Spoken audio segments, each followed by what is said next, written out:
The following is a production of Neural Network Media and is completely AI generated. It is intended for entertainment and educational purposes only.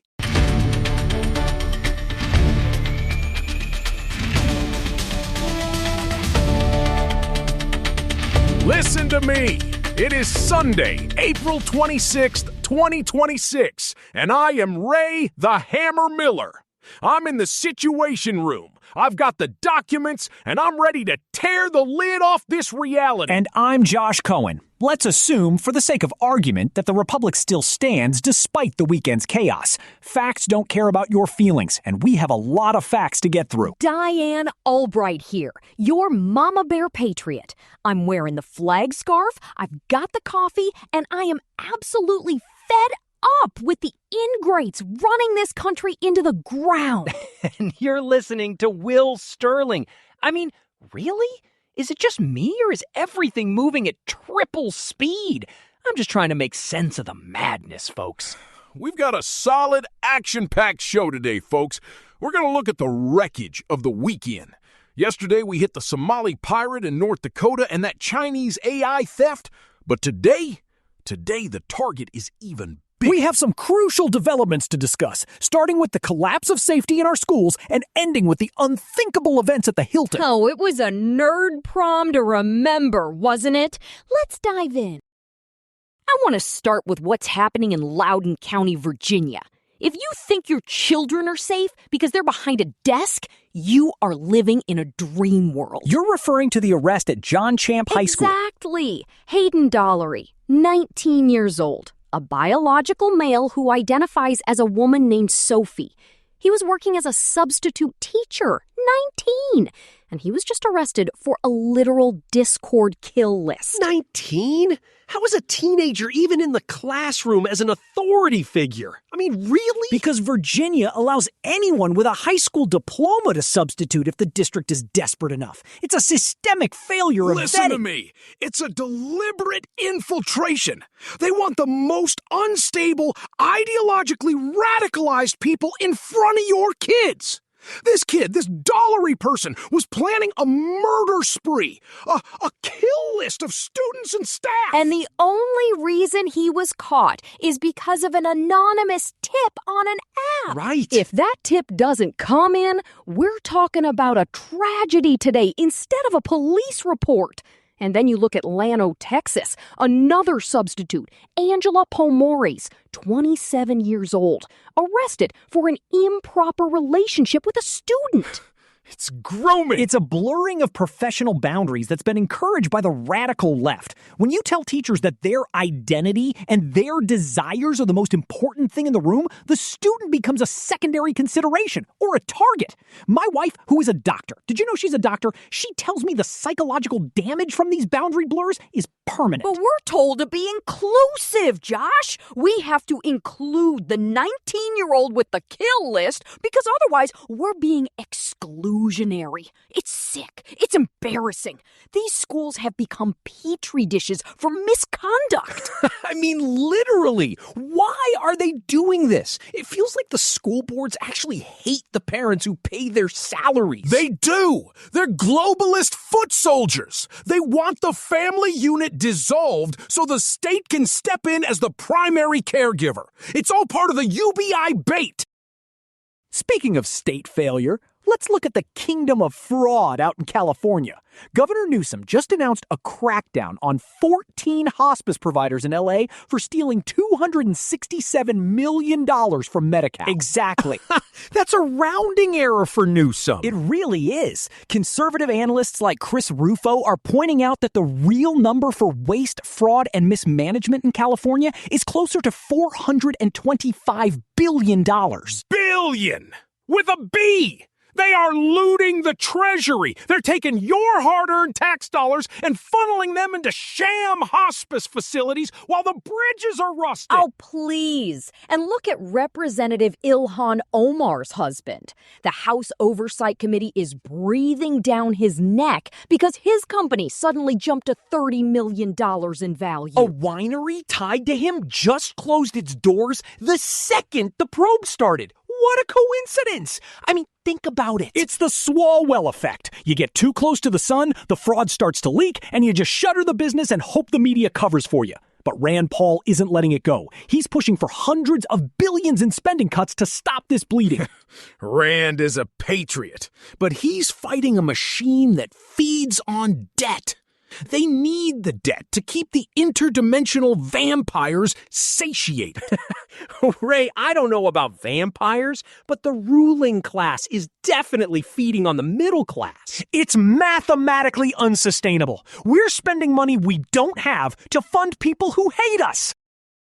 Before we go any further, I need to remind you about the war for your mind. These people want you tired, they want you weak, and they want you compliant. But I have the white papers right here. Hey, before we move on, a quick note from our sponsor. Listen to me, folks. Real independence isn't free. This entire network, from this show to our flagship, The Neural Daily, exists because one man, Eric Christensen, decided to build it himself. He's a true builder. He didn't ask for a government grant. He invested his own capital and technical expertise to architect a media platform that respects your intelligence. If you value that kind of meritocratic building, back it up. Amen. And don't limit yourself to just the politics. Get the full strategic picture by subscribing to the Neural Daily and the rest of the network. Support the builder and you support the mission. Support the mission and support the truth about the SPLC. The Southern Poverty Law Center has been indicted. 11 counts, wire fraud, money laundering, conspiracy. This is the best news I've heard in years. The very people who put moms at school board meetings on hate lists are themselves a criminal enterprise? The DOJ, Todd Blanche, alleges the SPLC was manufacturing extremism. They supposedly paid $3 million to informants embedded in hate groups like the KKK just to keep those groups active so they could raise more money. It's a protection racket. Give us money or the scary Klansmen will get you, and then they're the ones signing the Klansman's paycheck. Honey, no. Literally. They used shell companies with names like Fox Photography to hide the payments. I mean, think about the level of deception there. They are demonic. They smear good, God-fearing Americans while they fund the very radicalism they claim to fight. It's a mirror image deception. Even Alan Dershowitz has seen the light. He quit the Democratic Party. He called it the most anti-Israel party in history. When you lose the man who defended the Constitution for 50 years, you've lost the plot. He's joining the fight. He's realized the globalists have hijacked his party. And look at Pastor Clive Johnston in Northern Ireland, 77 years old. He's on trial for preaching John 3:16 near a hospital, a safe access zone. Wait, he wasn't even talking about abortion? No, he was singing with a ukulele, preaching about God's love, and the police told him it was a crime. Meanwhile, in London, the U.S. Embassy is warning about actual fire bombings and arson against Jewish sites. The state is too busy arresting a grandfather with a ukulele to stop people with Molotov cocktails. Because the ukulele represents a frequency of peace they can't control. They want the chaos. They want the firebombing because it justifies the crackdowns on you. Let's look at something a bit lighter. The NFL draft. The Raiders got Fernando Mendoza. Jim Harbaugh is actually picking guys who look like they've seen a weight room. Mendoza was the common sense pick. Stabilize the franchise. But the real story is Steve Kerr. Oh, the poor thing. I mean, really? He's reportedly stifled because management and the players are tired of him talking about politics? He's realizing that the vocal fatigue is real. Fans don't want to lecture on the Second Amendment when they're trying to enjoy a game. Facts don't care about your coaching platform. He should go join the Beckhams. They're having a brand fracture, too. David and Victoria are estranged from their son, Brooklyn, because the kid thinks they're controlling. Well, they probably are. Victoria apparently hijacked his first dance at the wedding. If you treat your kids like props for your global brand, Don't be shocked when they turn into teenagers who hate you, even at 27. It's just the elite lifestyle crumbling under its own weight. I love to see it. But now, we have to talk about the main event. The shots fired at the White House Correspondents Dinner. This is the story, folks. This is the bridge to the end of the Republic. Let's look at the timeline. 8:36 p.m. at the Washington Hilton. Cole Thomas Allen. He's the gunman. A lone gunman? Again? I have the documents. How does a guy with a shotgun, a handgun, and multiple knives get through the most sophisticated security perimeter in D.C.? Right. Here's the logic bully perspective. He was a registered guest at the hotel. That gave him access to the subterranean level near the magnetometers. But when he rushed the checkpoint, he exchanged fire with the Secret Service. One agent took a round to the chest, right in front of the media ghouls. And you had Wolf Blitzer and FBI Director Kash Patel diving under the tables. They spent all day calling Trump a threat to democracy, and then they're praying he survives so the shooter doesn't start clearing the room. Why are they doing this? I mean, literally, the irony of Pete Hegseth and Marco Rubio hiding under linen-covered tables while shots ring out? This is the ruling class in a nutshell. They think they're safe because of their status, until reality walks through the door with a 12-gauge. President Trump was whisked away. He's safe. Melania's safe. J.D. Vance is safe. But we have to look at the day before. Friday, April 24th, the D.C. Circuit Court of Appeals blocked the administration's asylum ban.